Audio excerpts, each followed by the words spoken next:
Hi, you guys. My name is Sandy Slayton. I'm with Rye Development, and I'm here to talk with you about pump storage hydropower. We have envisioned this project in Bell County, and I am really, really excited about it. So I'm excited to be here. I'm grateful for SOAR for giving me the opportunity to talk with you all, and hopefully you can get as excited about this as I am. So Rye Development overall, we are a low-impact hydropower developer. We have about 22 licenses on hydropower projects that we're developing on dams. These are low-impact projects because we're adding hydropower to existing dams. But that's a little bit more boring. It's a little bit less new and a little bit less exciting than what I want to talk to you about today. The other projects we're working on are called pump storage hydro. And what that is you have an upper reservoir and you have a lower reservoir. And when there is, you put water in the lower reservoir, and then when there's excess energy on the grid, you can use that energy to pump the water into the upper reservoir. It goes up a penstock or a pipe. And then when you need to add energy to the grid, you basically just run the energy down the penstock using gravity, and it'll flow through a turbine just like any other hydropower project would, and generate energy to put to the grid. And then the water just goes back into the reservoir. And it waits until you need to add energy back to the grid again. So it's a closed loop system where you're connected to a surface water body just to add water to the reservoir in the first place, and then just for refill from evaporative losses or things like that. But other than that, it's a closed loop system. So you're not generating waste, you're not interacting with habitat, and you've got basically like a battery. Pump storage has been around for a really, really long time. It's actually the oldest form of energy storage that we're using today. And the first projects were developed in Europe in 1890. First projects in the US were developed in the 1930s. And we were developing pump storage up until about 1990, and then we stopped. So those projects that we developed even in the 1930s are still in operation today. So this is a really long-term asset. So we stopped. Well, why did we stop? We stopped because these projects are super, super expensive to build. We're talking about a $1.5 billion investment to build this project that we're looking at in Bell County. So they're super, super expensive. On top of that, they have to go through the same type of permitting that a normal hydropower project would go through. So if you were going to build a hydropower project on a dam, like a brand new dam, it would go through the same long permitting process that these closed loop pump storage projects go through. They also take about 4 years to construct, and we're looking at about 1,500 jobs that will need to fill in order to construct this project. So it's a long permitting cycle, and it's a long construction cycle. So that's both slowed things down, and it also, though, when we look at developing this project in Bell County, it also creates this really great opportunity to develop something really big in Bell County that will provide a lot of jobs, provide a lot of tax base, provide a lot of revenue, and also will provide an energy asset for a really long time to come. So,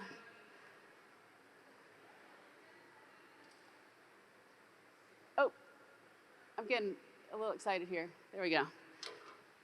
Okay, so this is an image of what this project would look like once it's constructed. This is like if you were a crow up in the sky, no one would ever see it like this, but if you were to see the whole project, you can see the lower reservoir there, and basically all you need to do to build the lower reservoir is build a dam, and it will fill in. The upper reservoir is all the way at the top of the hill, and so you have to build basically the whole thing. You can't see the penstock in this image, but it'll run between the upper and the lower reservoir there along the surface. This project is entirely on land that was formerly used for coal mining. We won't be interacting with any of the mining works at all. That's something we really want to actually avoid. So the fact that it was used for mining doesn't provide us with any infrastructure, but it does provide us with a piece of property that has already been impacted, and the coal's already been mined. So this is a long-term energy asset that doesn't produce waste and can be here for many, many years to come after the coal has already been mined out. Like I said, there are, but I may not have said actually, pump storage accounts for 93% of the utility scale storage that's available in the US. So even though we haven't built one of these for a long time, they're very well proven, and we're using them across the country. They last for over 100 years. They're super affordable. They cost quite a bit less than developing lithium-ion batteries. So, and they also provide storage for quite a bit longer than a lithium-ion battery project would provide. So, if you have battery storage, those batteries might last for, 10 or 15 years, maybe more, maybe less, and you're getting 4 hours of storage. With pump storage, you're getting 8 hours of storage, and you're getting a project that's lasting for quite a bit longer. They're also super dependable. They can generate energy during extreme weather events, during ice, heat, cold, whatever the situation may be.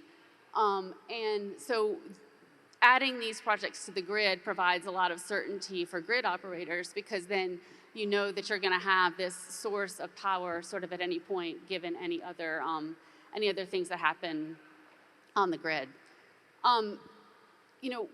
When we look at these projects, the things that we're looking for basically are just that we need elevation. We need a spot to put an upper reservoir, and we need a spot to put a lower reservoir. And we need a water source. And then beyond that, we just need to have a spot where we can connect to the grid. We're not going to have a lot of impacts to species, to habitats and things like that. And we need a willing community, and a willing community of like a workforce that can help us with this project.